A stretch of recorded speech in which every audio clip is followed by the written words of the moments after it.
Charles Darwin revolutionized the world 160 years ago by providing a comprehensive mechanism for explaining the creation of animals, human beings, and plants without invoking God. Prior to Darwin, people all over the world, whether in Europe, Africa, Asia, or anywhere, most people believed that we were created by God or gods, depending on where you lived in the world. So, in fact, it was considered that insentient creation, random creation, accidental creation, was considered ludicrous, absolutely ridiculous. Even the village oaf recognized that complex biological organisms require deliberate design. So Charles Darwin actually revolutionized the thinking of an entire planet in that he provided what previous theories of evolution, such as that of Lamarck in the late 18th century, failed to provide. Lamarck failed to provide a coherent mechanism for how insentient creation could take place. But Darwin, whether you like him or not, he provided a very comprehensive mechanism, which was initially not accepted by the scientific community when it came out in his celebrated book, The Origin of Species, in 1859. It was not accepted immediately. But after intense debates, 40 years of intense debates, by the early 1900s, the scientific community had come around to completely supporting Darwin. So that one man, by doing super careful research, revolutionized the thinking of Europe and then the rest of the world. So how did he do it? He provided a mechanism called mutation and natural selection, random mutation and natural selection. Random mutation means some change in the genetic makeup of the organism. Darwin didn't know at that time what the molecular basis of transmission of hereditary information was. In other words, why do human beings give birth to human beings? Cows give birth to cows. Horses give birth to horses. That means there must be some mechanism for inheriting, for producing in the offspring like similarity to the parents. That's the transmission of hereditary information. So Darwin didn't know the exact molecular mechanism because they didn't know that in the 1800s. But he knew there must be some physical basis, and everything's based on molecules. Of course, many people believe there's a spiritual dimension to human beings, but that it does not have a direct influence on the molecular basis of life. So when we talk about life, we mean the molecular basis of life that can be observed by our material senses. So life is based on molecules. There's a mechanism for inheritance of genetic information, hereditary information, a mechanism for transmission of hereditary information from one generation to the next. And if that mechanism has an inherent tendency to mutate, to alter over time, which is now proven to be true, Darwin speculated that, that's called genetic mutation, and that's completely confirmed nowadays by innumerable experiments. And that also explains why the children look a little different from the parents.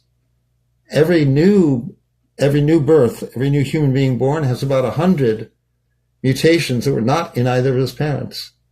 So the concept of mutation is that if it produces something superior, then it will leave more offspring in the next generation, survival of the fittest. So that's Darwin's breakthrough, the elaborate description of mutation and natural selection. And he did such a careful job that he convinced people who did not want to be convinced. That's real science. Science has the power to make people believe something that they don't want to believe. Religion and philosophy do not have that power, because if you talk about religion with a friend, he'll say, that's cool, that's your religion. I got my own religion. Or if you talk philosophy, that's cool, you got your philosophy, I got my philosophy. But science is not your science and my science. It has a level of objectivity that is unique in human society. So Darwin convinced the world that random mutation, natural selection can produce all the life forms we see, all the plants, the animals, and human beings. And the fossil record supports this very strongly, because fossil record is simply a snapshot of what happened in the past, combined with radiometric dating, which has been verified in innumerable times.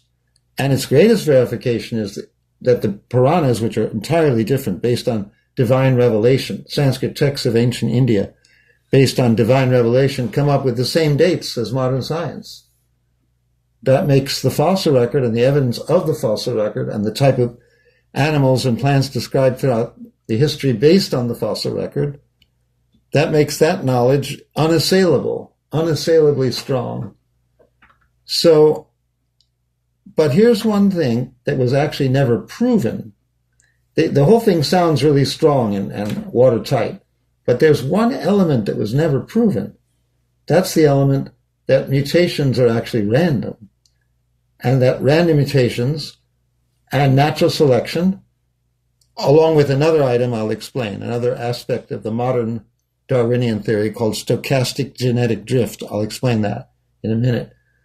So what was never proven is that process, which we'll call the canonical paradigm of unguided evolution, again, that's random mutation, natural selection, and stochastic genetic drift. It was never proven that this process is actually fast enough to produce all the kinds of creatures we see, cats, dogs, tarantulas, butterflies, elephants, and you and me. It was never proven that process can act fast enough, because the proof for that is in another field that's called population genetics.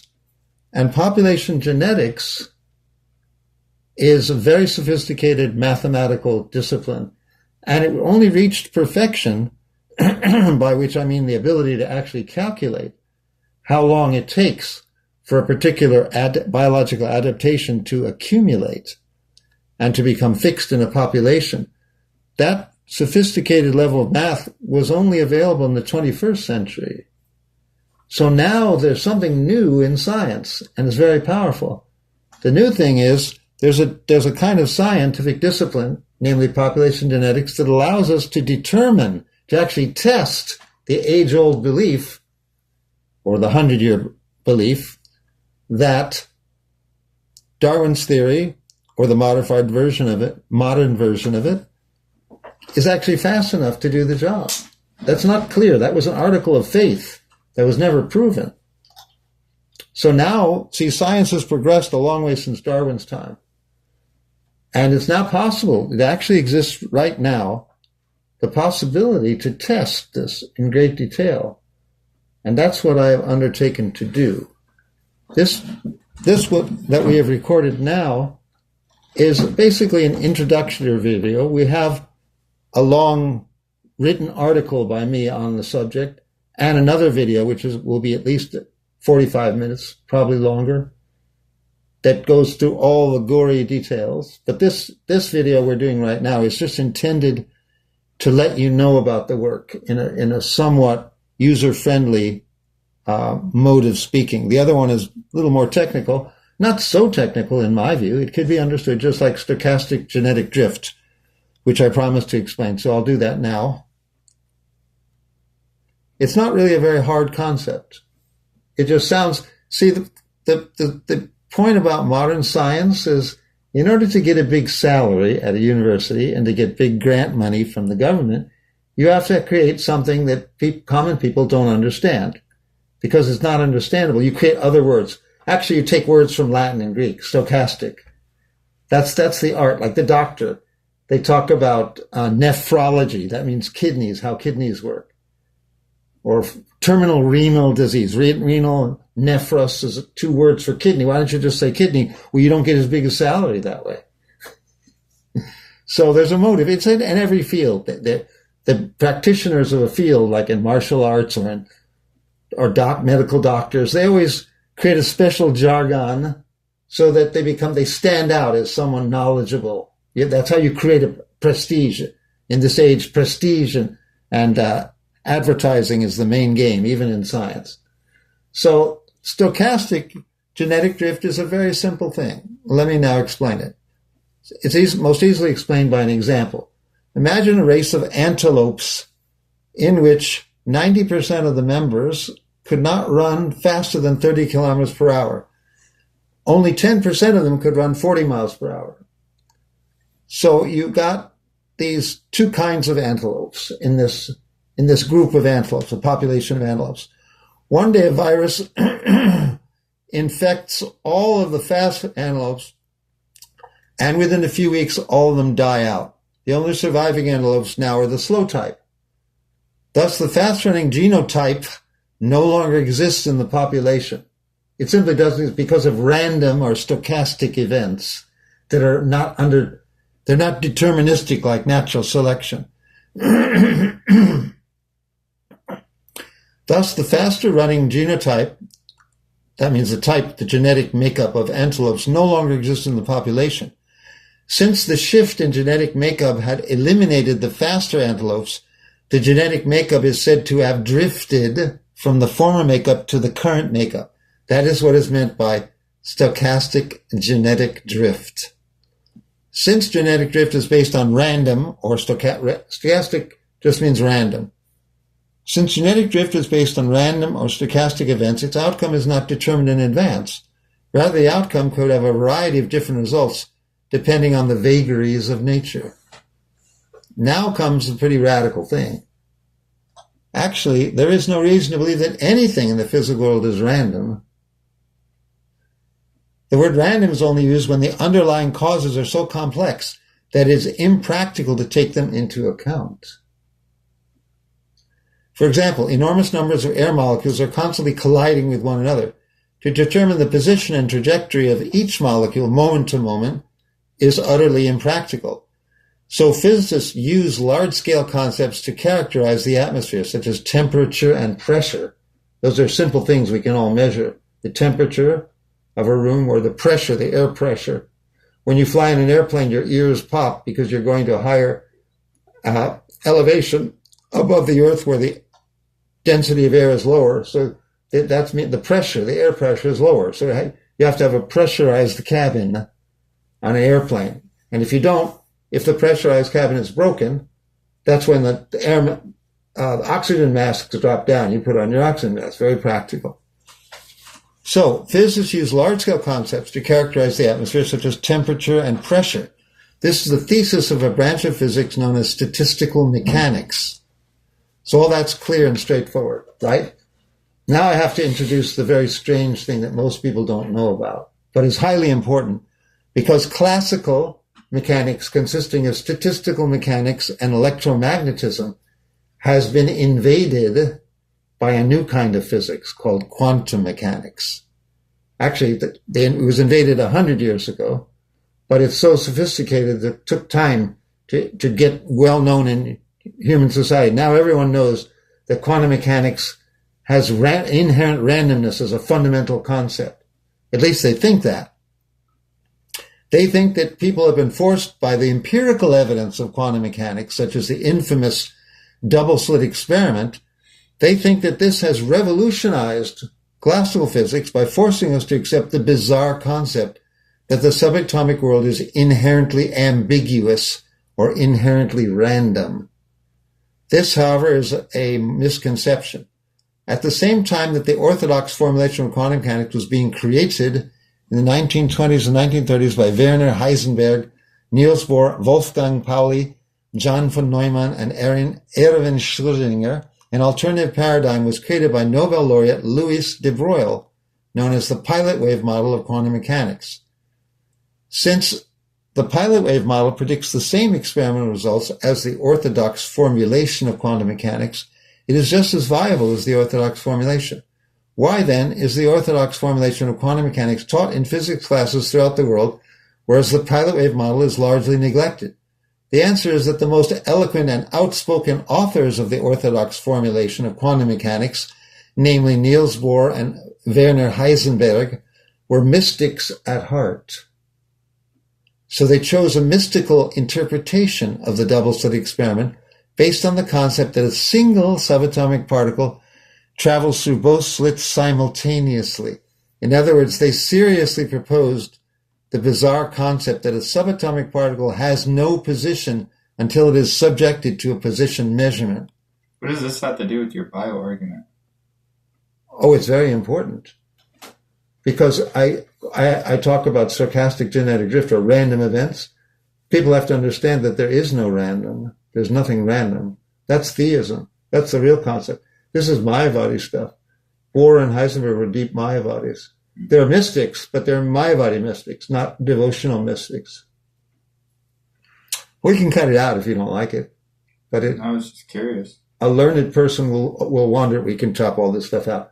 You can get this out. A learned person is going to wonder, why the hell do modern physics believe in random events? There are things that are inherently, the physical world is inherently random. In other words, a particle, a subatomic particle, has no position until it's measured. It's not like that you have a pair of keys and you say, oh, damn, where are my keys? I can't find them. You don't think the keys have disappeared entirely. The keys certainly exist and they have a real unambiguous position, but you don't know what the position is.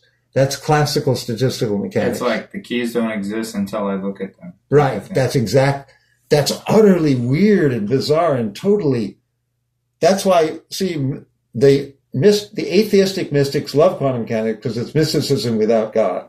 And Bohr and Heisenberg happen to be the quintessential mystics, Mayavadi mystics. Something like the cat example, right? That's exactly what the cat. Box. That's what the cat doesn't exist. See, Schrodinger actually deviated or disagreed with Heisenberg and Bohr. Schrodinger is the famous inventor of the Schrodinger equation. He's also one of the founders of quantum mechanics. But after a while, he said, this is just utterly bizarre. It doesn't make any sense. And what he did is he extended what you have at a subatomic level is nothing's real. Everything is an inconceivable mishmash of possibilities only. That's what the wave function in quantum mechanics does. It provides all the infinite possibilities that could exist. So that's the subatomic world. But he just extended. He said, well, let's look, if that's true at the subatomic level, why is it not true at the macroscopic level of human interaction? At the macroscopic level, you have a cat. But why is the cat alive or dead? In our world, we see them always. The cat is either dead or alive. It's not in between. So how can it be simultaneously alive and dead? That's very bizarre. That's how he illustrated the bizarreness of the Heisenberg-Bohr position. He demonstrated by a very powerful example called Schrodinger's cat. Now, all of the modern atheistic mystics say, oh, Schrodinger is just supporting the idea that the world is mystical, that there really are live and dead cats simultaneously. No, Schrodinger was protesting against it. He's one of the Nobel Prize winners, a bunch of them, by the way, who didn't like the orthodox formulation of quantum mechanics. That also kind of shows, or to think that the cat is also live and dead simultaneously until you observe it, or until you believe in which one. You believe it's dead, then you observe it and it's dead. It also, it undermines the fact that within the cat's body there's an individual soul. Oh, soul is not out of the picture. So, atheists and Mayavadis. So who are you that's observing the dead or that's a big problem. That's called the measurement problem in quantum mechanics, because you are just a pile of chemicals. Why should one set of chemicals be different than the chemicals that are being observed? Or atoms or subatomic particles being observed. You're made out of subatomic particles also. That's called the measurement problem. That's a major problem in quantum mechanics for 100 years. Now, modern quantum mechanics has concepts like decoherence, which say that as time goes on, the inherent randomness, the multiple positions of the cat coalesce into a single object, where as it progresses from the subatomic level to the macroscopic level, the world becomes deterministic, no longer random. It's either one or the other. It breaks the multiple positions, multiple possibilities inherent in the wave function are broken. It's called collapse of the wave function, or decoherence. That was tacked on by physicists in the middle of the 20th century to try to explain the craziness of the Bohr and Heisenberg event. So we're almost done here. In the words of Nobel laureate Murray, another Nobel winner, Heisenberg and Bohr brainwashed a whole generation of physicists. So, let's say that, according to this theory, if someone's born out, and they're abandoned in the wilderness, and they were never conditioned by education or someone telling them how reality functions, they could just kind of create their own reality. Gravity doesn't exist. They could fly. They could transform. Therefore, Einstein and other very deep thinkers they actually hated. For decades, Einstein debated with Bohr, famous debates, first in Europe, then after Hitler arose, they both came to America and were at Princeton University in New Jersey. They carried on with long debates until they died in the 60s. Einstein died in 1955. But by the 60s, the old crew, Wolfgang Pauli, Heisenberg, Bohr, the old crew had died by the 1960s. And so the new crew, like Murray Gell-Mann, who's Nobel laureate in 1976, says Heisenberg and Bohr are simply brainwashed because they were very eloquent speakers. That's the thing about Heisenberg and Bohr.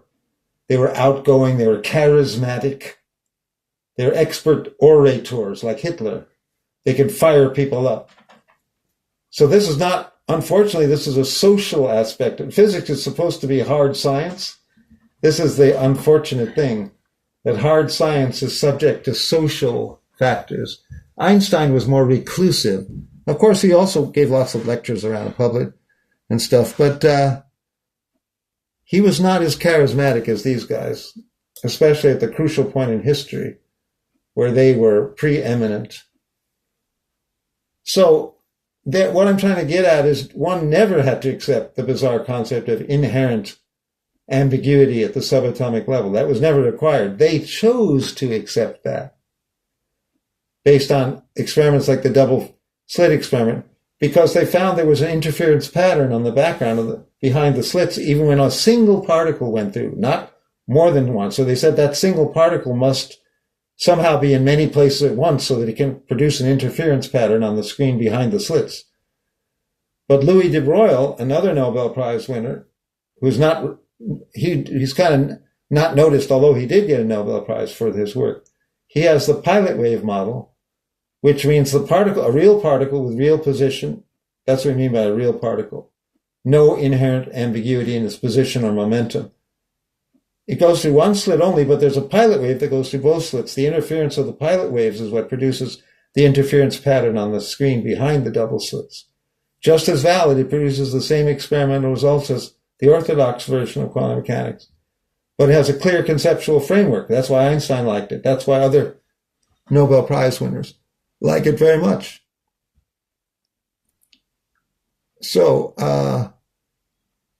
the pilot wave model is supported not only by the Nobel laureate Louis de Broglie, but also by Nobel laureates Albert Einstein and John Bell. They join other Nobel laureates, including Roger Penrose and Gerald de Hooft, in expressing profound dissatisfaction with the orthodox formulation of quantum mechanics. Indeed, Einstein argued vigorously for decades that the orthodox formulation of quantum mechanics is fundamentally incomplete because it fails to provide a coherent picture of the subatomic world. Einstein famously said, the Heisenberg-Bohr tranquilizing philosophy or religion, Einstein was really clever. The Heisenberg-Bohr tranquilizing philosophy or religion is so delicately contrived that it provides a gentle pillow for the true believer, from which he cannot be easily aroused. So let him lie there. That's Einstein. Murray Gell-Mann says that Bohr brainwashed everyone. I mean, here's what the Nobel Prize winners are saying about Bohr and Heisenberg. They pulled off a fast one on the whole scientific community because they were mystics at heart. They were atheistic mystics, not the kind of Vaishnav mystics you'll find in India who believe in a soul and reincarnation and all the other. They probably also believed in reincarnation. But then the problem with their view and the Buddhists is what reincarnates. If there's no soul, What reincarnates? Big problem for atheists. They have the Buddhists say the mind, the subtle body reincarnates. Oh, what if it survives the death of the physical body? How is the mind different from a soul? It's the same thing. They just don't distinguish between mind and soul. If anything survives the gross physical body, it's a non-physical thing by definition, because the gross physical body after a heart attack is laying in the grave, rotting in the grave.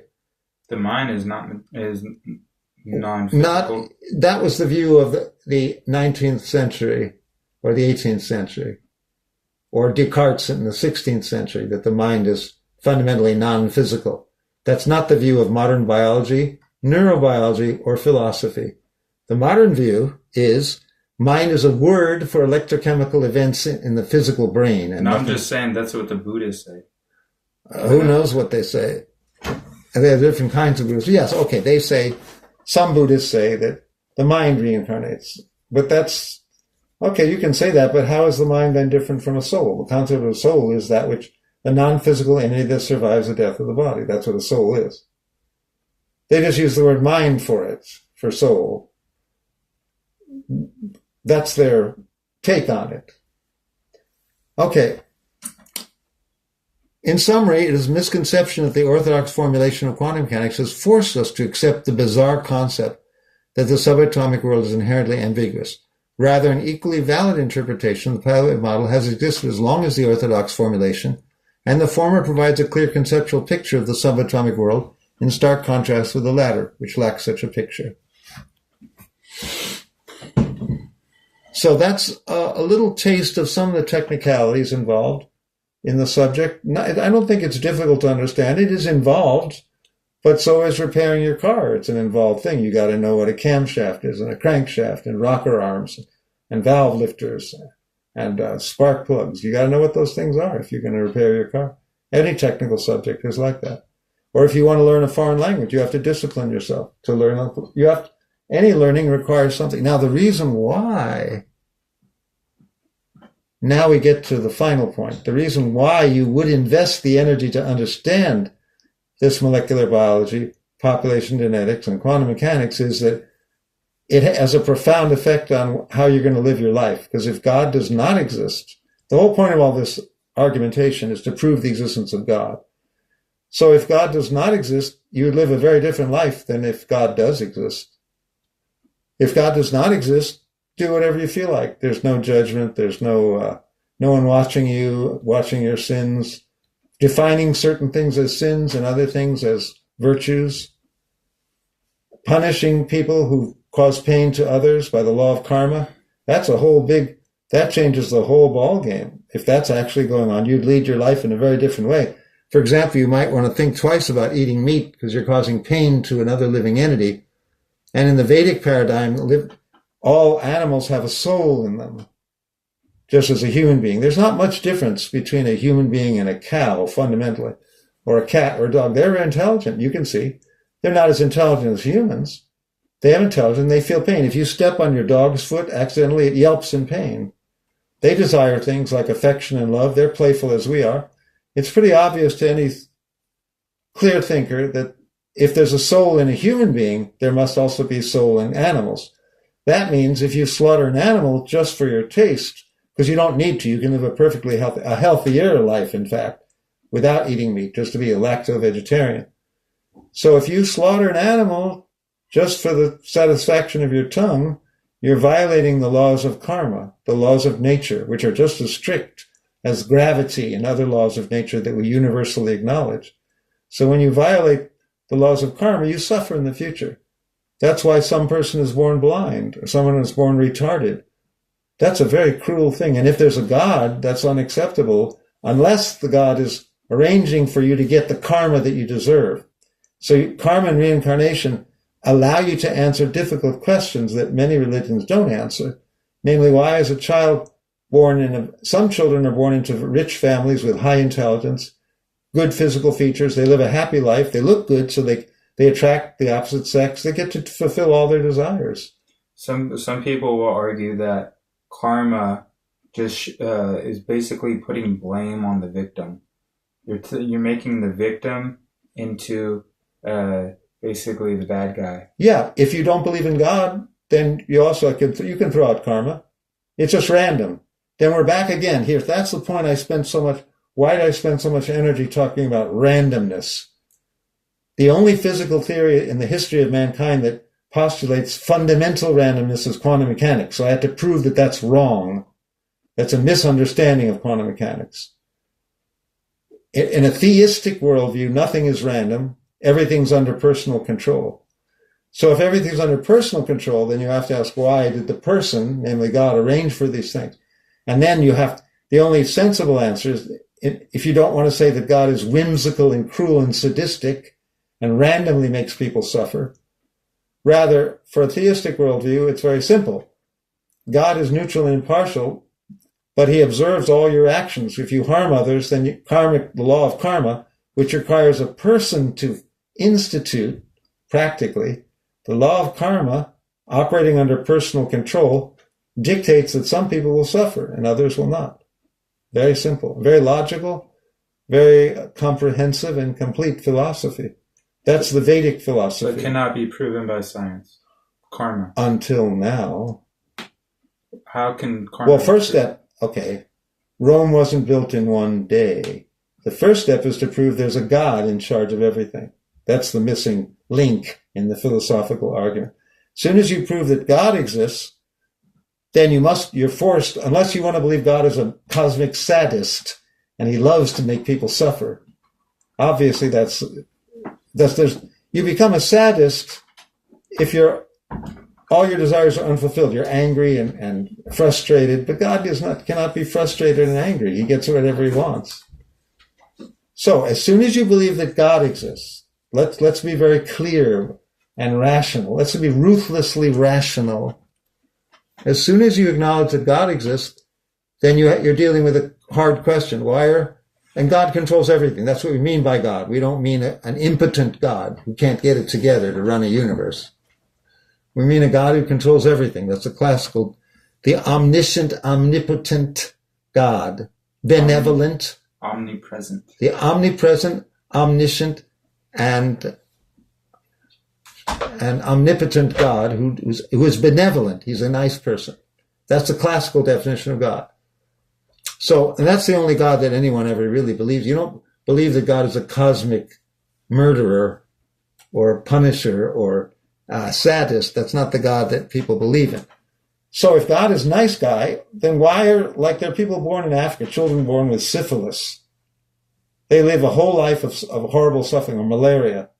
They don't get enough to eat. You see these pictures of these poor African kids with distended bellies, right? You've seen that, right? That's what, if you can't eat anything, their body's thin as a rail, the arms and legs. The stomach is distended because it's full of gases and air as it's struggling to cope with having nothing to eat, because there's hydrochloric acid in the stomach. It's really sad. Children are born in these conditions. They're born in Africa. Millions of children. Or they have malaria. Why is malaria so prevalent in Africa? If you believe in God, if you don't believe in God, everything's random. It's Haribol. It's a mutation and a natural selection with no one in charge. That means you're a grand accident. Every human being is a grand accident. The butterflies, elephants, tarantulas, and scorpions are all purely accidental.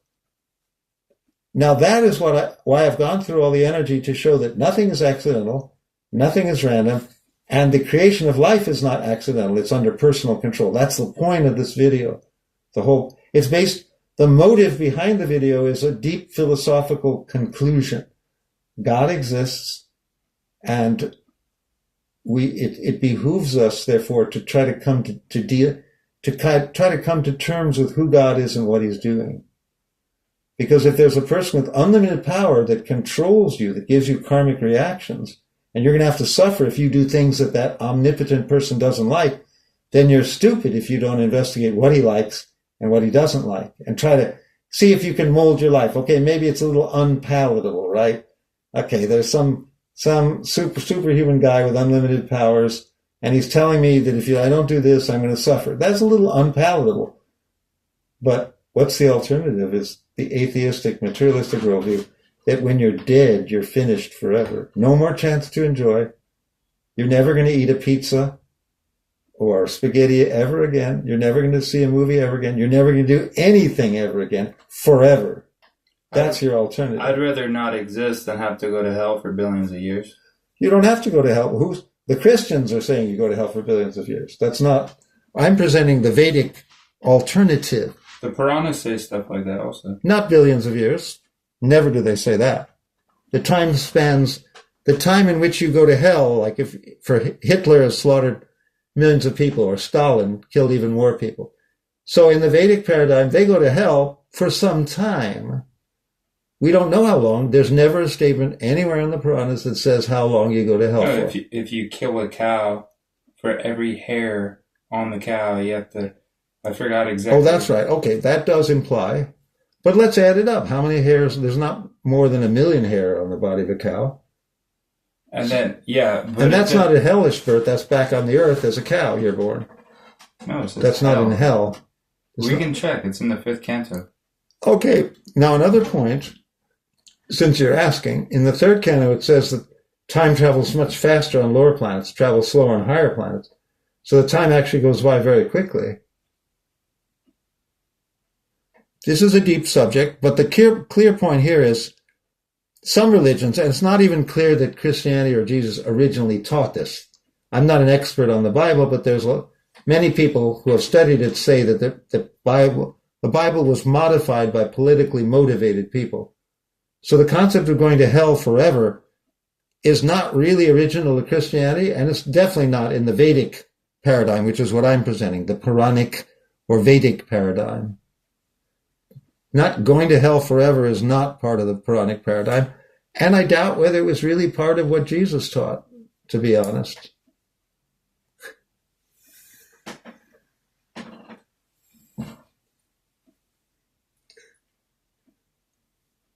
I think you can take certain parts of this out and make another video if you want. Like our discussion, I could just upload this whole conversation. Or yeah, you could do that.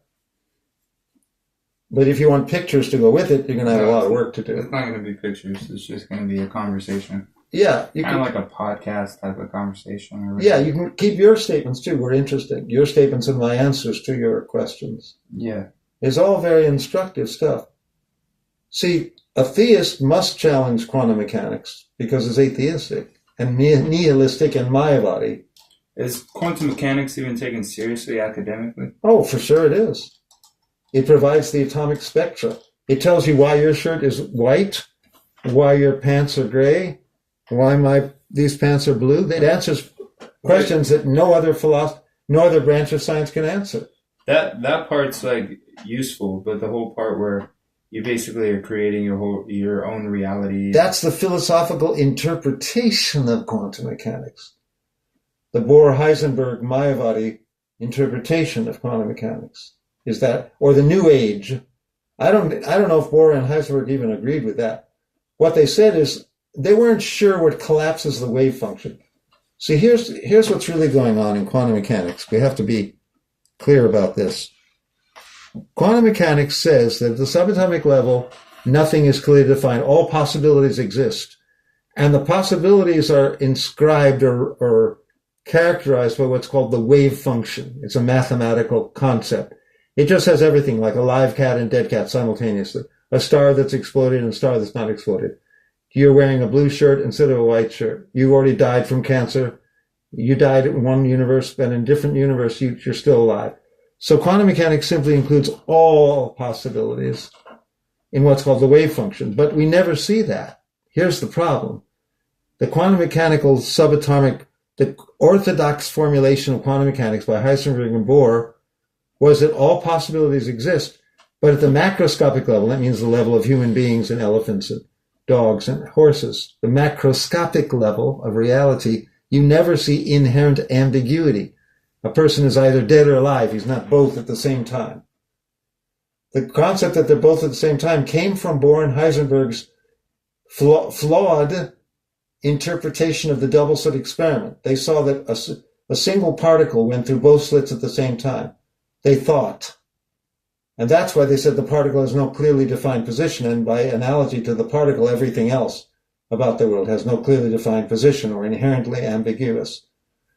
That's the misconception of Heisenberg. And Heisenberg and Bohr had a motive behind it. They were mystics at heart. You can read their philosophy. They were mystics at heart. But they were atheistic mystics, not theistic mystics.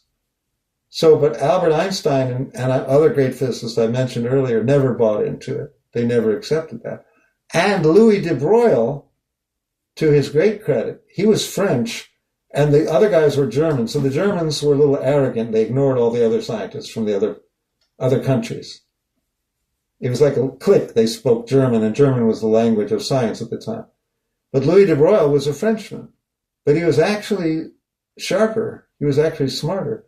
He said, wait a minute, guys, we can solve the whole problem with a pilot wave. You have a real particle. You don't have to abandon the concept of a real particle with a real position. You just introduce the concept of pilot waves that go through the double slits and produce the interference. I'll show you sometime what an interference pattern is. It's a wavy pattern on the back, which only waves produce on the slit behind it, behind the screen. Like if you shine a flashlight through a double slit, you have to make the flashlight coherent. Yeah, it's a little complicated, but you get an interference pattern on a screen behind the flashlight going through two slits in a metal plate.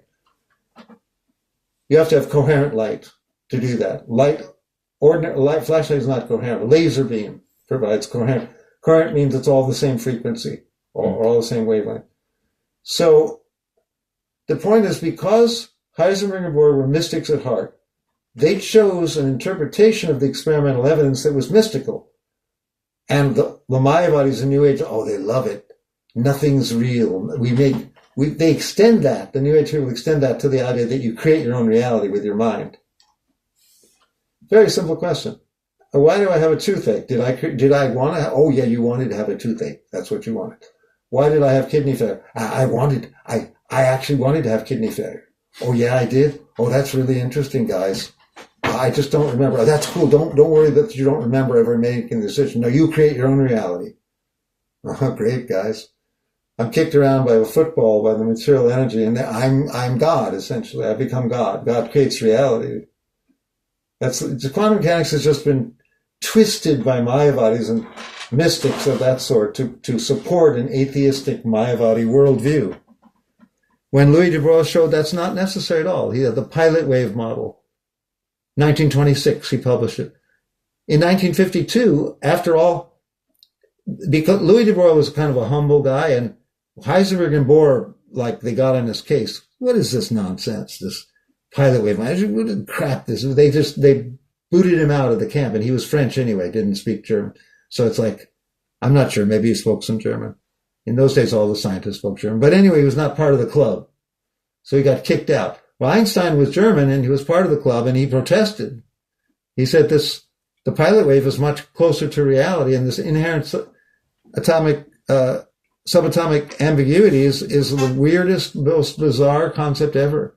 Einstein never, right from the start, he argued against it. Although many of the things he came up with, like the photoelectric effect, were used by the early founders of quantum mechanics. He was one of the earliest founders of quantum mechanics, along with Schrödinger, but Schrödinger and Einstein later on parted ways. They parted company with Heisenberg and Bohr. But Heisenberg and Bohr somehow captured the main field, as we heard, brainwashed a whole generation. They're just more charismatic speakers. That's sad that and physics has stalled out for 100 years because of this.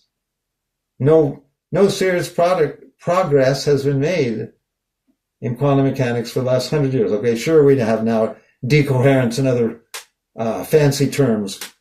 And Roger Penrose introduced the idea that gravity collapses the wave function. But the very concept of collapse of the wave function is flawed right from the beginning.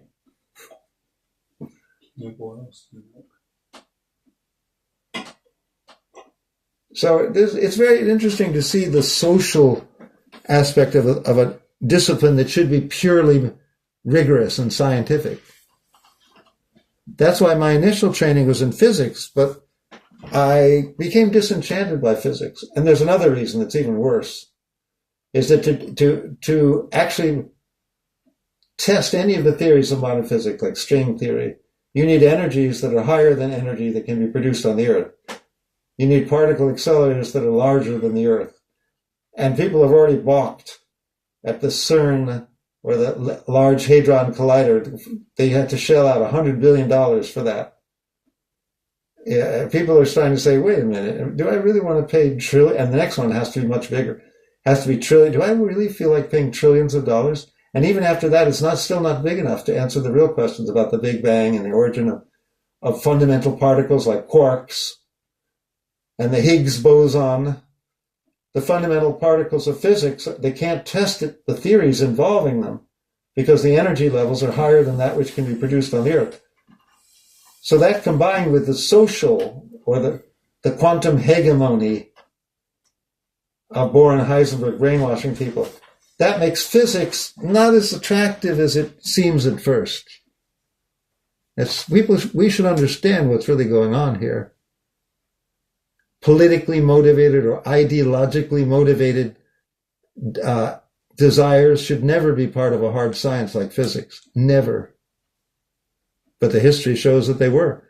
There are 4 physicists who've written about the quantum hegemony. A hegemony means like an empire, where you carve out an empire, like Bohr and Heisenberg carved out an empire for themselves and denigrated and pushed out other people who had different views, like Louis de Broglie.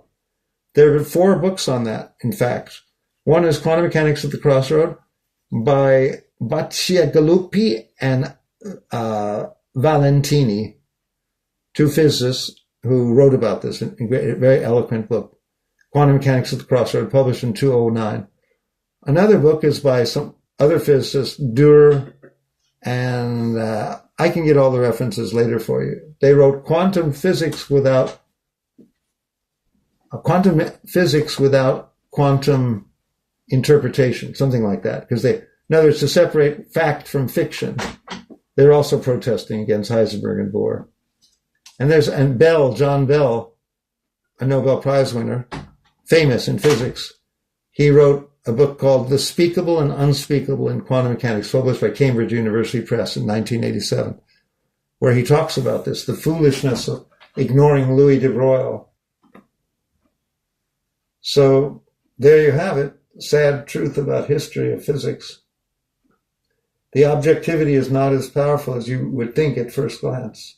But to know these things, you have to go deep. When I studied physics, undergrad physics at UCSD, University of California, San Diego, I never learned any of these things. I was only taught the Bohr-Heisenberg prescription.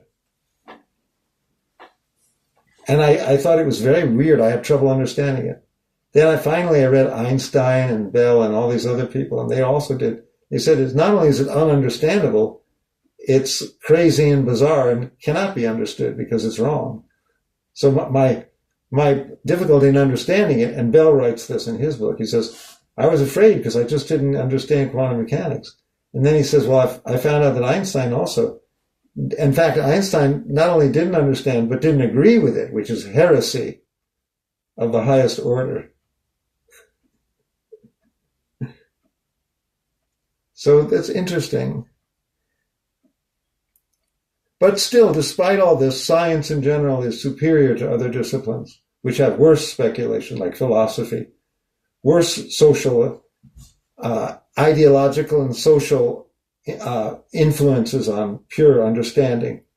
Philosophy and, unfortunately, most religions also, they have worse. It's worse than science. Although science is not perfect, but it's a lot better than the alternatives, namely philosophy and religion. In the case of most religions, I'm advocating it's a religion, but it's much deeper, the Vedic religion or philosophy, which is non-dogmatic. If you read the Bhagavad Gita, Krishna, the speaker of the Bhagavad Gita, is non-dogmatic. He just says, if you do this, then you get that. He doesn't say you go to hell forever if you don't do this, or I don't like this, or you have to do this. At no point in the Bhagavad Gita does Krishna say that. The Bhagavad Gita reads more like a physics or science textbook. It says, if you do this, then you get this. If you die in the mode of goodness, you go to the heavenly planets. You may hate my guts, Krishna is saying. You may hate my guts, but that's not a problem for me, because I'm cool. But if you do the right things, you open a bunch of hospitals and you're kind and good to other people, you're going to have a better situation in your next life, either a rich man on earth or go to higher planets where you have better material facilities, even if you hate Krishna's guts. Like here, example, Hiranyakashipu. He simply did the requisite austerities. So Krishna, and he hated Krishna's guts, absolutely. So Hiranyakashipu did tremendous austerity. So Krishna sent his agent, Brahma, and Brahma said, "Congratulations, O son of Aditi."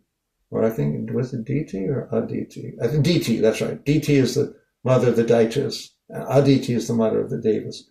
So I said, "Oh, son of Diti, all glories to you.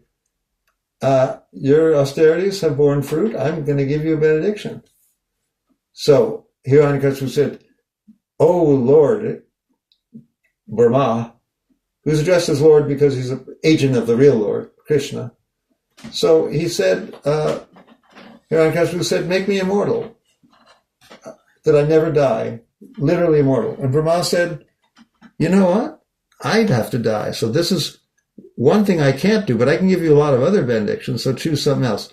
So Hiranyakashipu pulled out his shopping list. He said, "Let me not die in day or night. Let me not die outside a building. He thought he covered all the conditions to make himself effectively immortal. Unfortunately, didn't realize the intelligence of Lord Nrsimha. And he said, "Furthermore, give me all mystic powers so I can control everything and conquer the whole universe." He asked for everything that a materialist would desire. And Brahma said, "So be it." After each one of those lesser benedictions, not pure immortality, but all the other stuff, Brahma said, "So be it." So Hiranyakashipu his body had been eaten away by his austerities, but he was transformed magically into a golden body. It says in the 7th canto, strong enough to withstand a thunderbolt. Can you imagine if you're hit by a thunderbolt? By a lightning bolt? Nothing can get. Like I had a friend when I was living in Kansas, and he said a lightning bolt hit the house itself. He said his entire refrigerator was charred black. Anything plugged into the wall, any appliances were charred black by the 50,000 volts and the high current flowing through if it hits your house. So imagine Hiranyakashipu's body was so powerful, wouldn't do anything, couldn't phase him at all. So look at that. Now the point of this is, Hiranyakashipu clearly stated, "I hate Vishnu. When I catch up with Vishnu, I'm going to cut off his head and drink his blood." That's what it says in the 7th canto.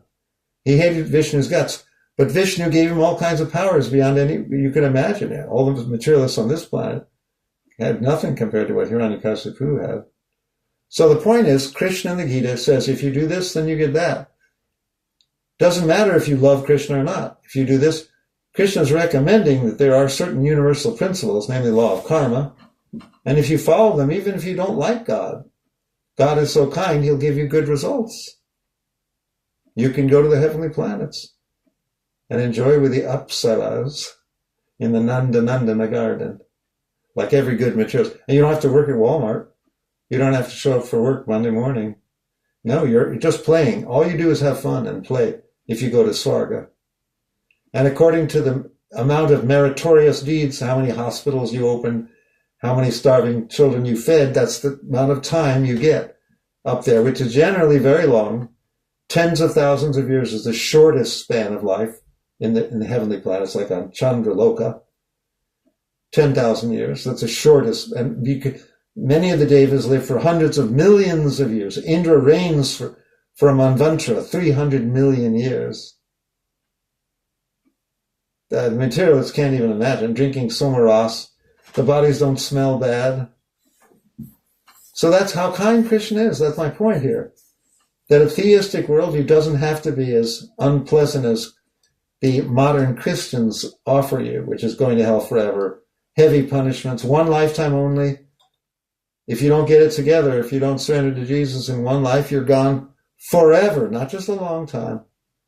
You're going to hell forever. So, here's what you got. You got fanatical religions, you've got more unfanatical religions, and you have materialism where you cease to exist completely. So take your choice. And the point of this information in this conversation and associated videos and books is to help you make a wiser decision by taking away the concept that God is not real. That's what from a modern education, you would get the impression science has shown that there's no need to invoke God. That's why I made this video.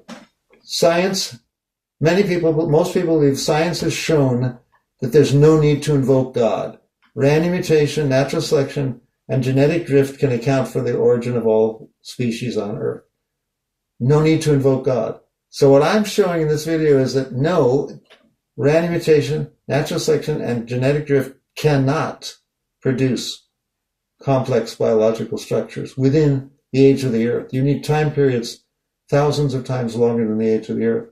And you wrote a whole book about that. I'm in the process. I've written an entire article which gives the complete argument. It's now on the website. It's under. If you look at, it'll say, "The molecules of life were deliberately designed." It has a beautiful picture of molecules made. It's under the category where it says our literature. Under the category of our literature on our website, you just scroll down. First, you get some videos. Then you scroll down. First, a video, and then a description of what we are, what we're doing, our revolution, a summary of our discoveries.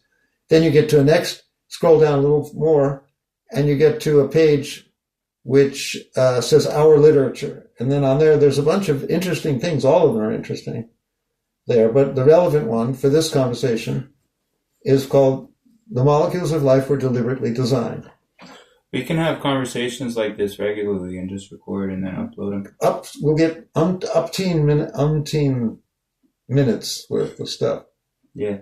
Maybe we can do it with the camera next time too, if you like. Yeah, let's do it. I'll shave tomorrow morning.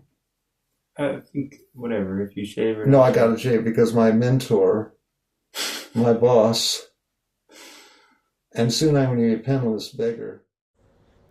This wasn't meant to be a podcast originally. We were just recording our room conversations and decided to make a podcast out of it.